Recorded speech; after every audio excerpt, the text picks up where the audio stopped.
Hey everybody, Joel at Up North Aquatics. Thanks for stopping by. Today we got a pretty cool video. Just an update on the, let's see if I can point to it, planted tank build that we did now that we got all our plants, all our fish, and we got some breeding going on. So let's jump right in and I'll start with an update on the plants and fish. But first, I'm gonna clean the glass and I'm gonna show you how I do it. Super cheap, chemical free. So let me get the camera on the tripod and I will show you how I handle the glass cleanings. All right, everybody, so here it is, all 6 tanks, the 2 5-gallons on the end, the 4 10-gallons in the middle. And I change water on these tanks frequently, which we'll do in this video as well. And that just gets a lot of water spots on the outside of the glass. So I've kind of found a way to do it without having to get any chemicals or any spray. And that is just simply with microfiber towels. I think I got like 36 of these for like, I don't even remember, maybe it was 20 bucks or 10 bucks, but it has a very like kind of a fluffier side to it and then like a more like actual microfiber side. All I do is take a little corner, dip it in water, like tank water or aged water for my water changes or anything, polish off those hard water spots and then dry it with this fluffy side. And it's actually a pretty cheap and easy way to do this without having to spend money on the chemicals. I know like Fritz makes a aquarium safe glass cleaner and stuff because you can't really use Windex or anything with harsh chemicals, but you know, and again, not bashing those products at all, but the more of a budget friendly way to do it here. And this is literally all I do, just like a light pass with water, kind of applying enough pressure just to get the hard water stains off. And then coming back again with the dry side of the towel, the fluffier side of the towel, and just drying that off completely, because if you let it dry, then you're just going to have more hard water stains. So, and that was probably about a minute or less of my time. And now, when I put you back on the handheld and show you these fish up close, we shouldn't have any hard water stain issues looking into the tank. They're all looking pretty clear. And you can just hang this up somewhere to dry, and it's as simple as that. So I'll just go ahead and put it here over this board and weigh it down with my flashlight. And done, just like that. So let me get you on the handheld. I'll give you an update on every single thing we got going on in all of these tanks, and we'll do our water changes and let's get to it. Alright, so here we are with our first 5-gallon. I understand the glare's still pretty bad. It's actually really bad, so I'm going to change that. Alright, so our first 5-gallon is just some pink endlers with some hornwort and some red ram's horn snails. Of course, the pink males aren't going to make appearance. There's some floating plants in here too.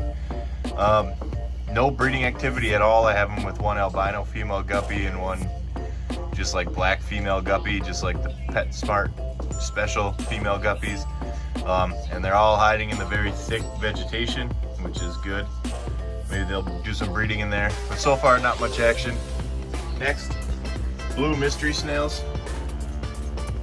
which have been putting in a lot of work for me. If you can see the nests up there. None of them have hatched yet. They could take, you know, months to hatch sometimes. Still growing out the albino bristlenose. There's one back here. There's 5 in here total. Can't really sex them out yet or anything like that, but they got caves. These guys get green beans, algae wafers, and sometimes some krill for protein.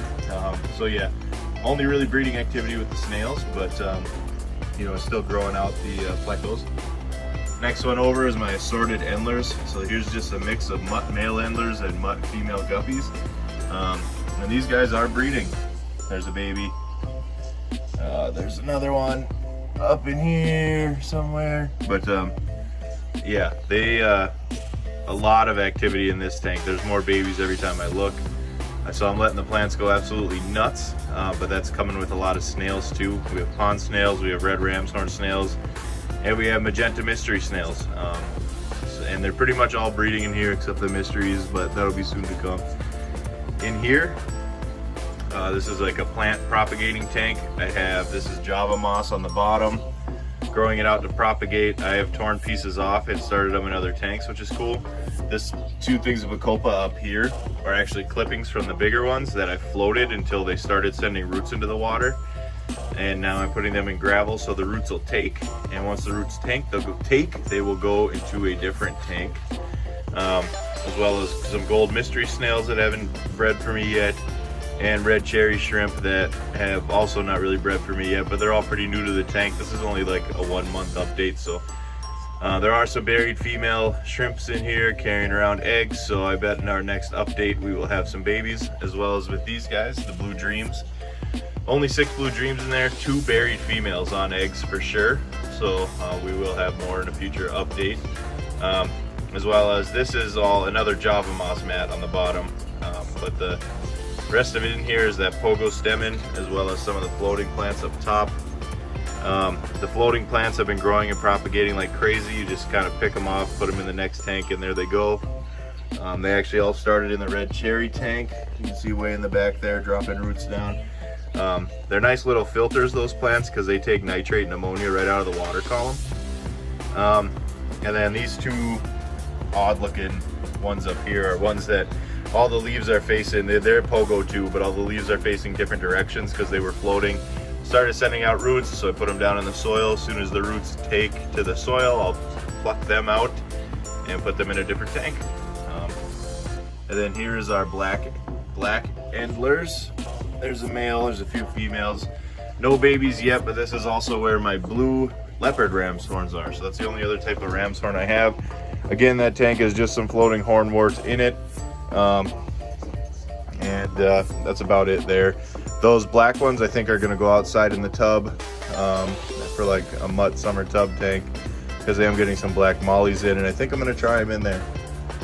So there's our stocking and plant update on this breeding rack. It looks a lot different than it did last time, that's for sure. For those of you who don't know, this is literally just a cinder block rack with 6 cinder blocks and some 2x12s for support, as well as some 2x4s and 2x12s that are cut to the exact sizes of the tank, so that all the frames are touching all the way around, even though it only really matters if the corners are touching. Better safe than sorry. Still all filtered by sponges, all on the same air pump, working out great. So let's go through some of the maintenance that we do on these. It's really not much work, but it's worth mentioning, and I'll give you some sort of an example here, and we can do some water changes together. All right, so as far as maintaining these tanks go, I pretty much let them go buck wild. I mean, the hornwort, when it gets like this big here, I trim it and feed it to my silver dollar tetras. Other than that, I really don't do much other than feeding like 2-3 times a day, cleaning the algae with our little magnetic algae scraper. And the biggest thing is water changes. Since these guys are getting fed 2 to 3 times a day, at least 3 times a week, I change a significant amount of water out of here, at least 30%. And I just kind of eyeball it, and so far so good. All the tanks have been testing really well, pretty low on nitrates, and that's probably because of the plants. But changing water also like reintroduces minerals and things like that the plants need, as well as the shrimp and the snails. So I still keep up with the water changes even if the nitrates stay low regardless. Worth mentioning here, every other tank in this room is full of pets that I'm growing out slowly and just kind of enjoying that process. So those tanks get about 20% water change like every week to every other week, and they only get fed once every 3 days or so, 2 to 3 days. So they get changed 20% every week or every other week, and I just fill them up with a garden hose, cold water from the ground. These tanks, I do have aged water that I keep in little blue buckets on the floor. I guess I can show you one. That way it's only a few degrees off temperature from here, so I could change a lot of water without like completely tanking the temperature in these tanks. But the other tanks, I do 20% cold water changes, because you know the tanks being in the mid 70s, putting some water in there, that 20% water at 40 degrees only lowers the temperature a few degrees, and all the fish we're keeping are hardy enough that they can handle that. Whereas these fish that I'm treating like they're sensitive because I want them to breed, I want them to be comfortable. They're getting fed all the time so that they know there's a food source, which triggers breeding, and they're getting constant, larger volume water changes at the same temperature, so their temperatures stay consistent, their environment stays consistent, and there's always food, and there's never much waste in the water, and they know that I can have babies, and the babies will be able to eat, and the water is good enough for the babies to survive. I found a pretty quick way to do this whole process, so I will document that for you guys next. Alright guys, here it is, a water siphon with a ball valve, on and off valve. That's pretty important, and it's just plumbed into my storm drain, so it goes right off the property. All you do is prime your siphon hose just by filling it with water, and this water, where you get this water from, doesn't matter. So I always take it from the pond. We fill our siphon hose with water, and that primes it enough to start a siphon.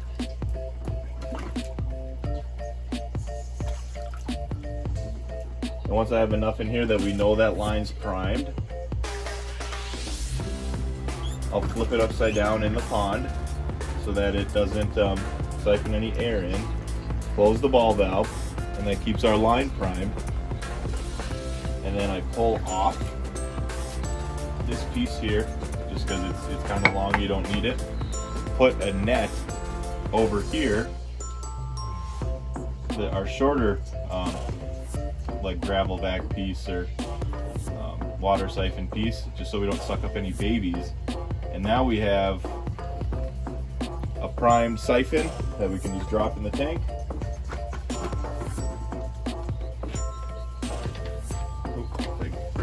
Line over with me, drop in the tank,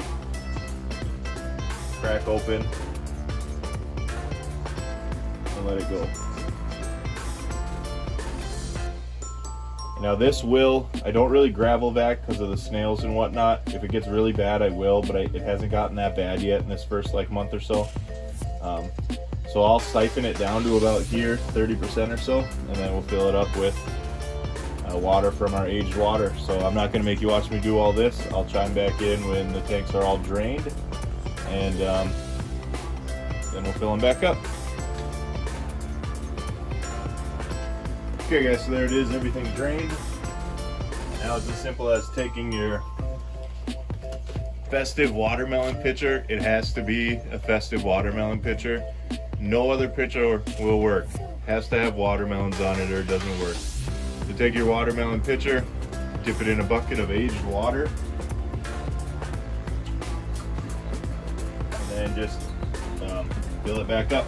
Now it is important to mention that this water is aged, and it's also treated for chlorine and chloramine before I age it, because that is present in my system. And the only reason I'm aging is strictly for temperature, because I need the water somewhat close in temperature to the air in here for these tanks because of how large of water changes I'm doing. Also important to mention that mystery snails lay their eggs above the water line, so they need enough room for a nest, and it has to stay somewhat humid up there. So that's all I'm going to fill that tank to. Then I'm going to cover it with a lid so that as water evaporates, it just fills that gap of air up top there with humidity, so that when they have their little nests, the eggs stay humid and don't dry out. So I'm going to fill the rest of these up, and then we'll wrap up the update video here.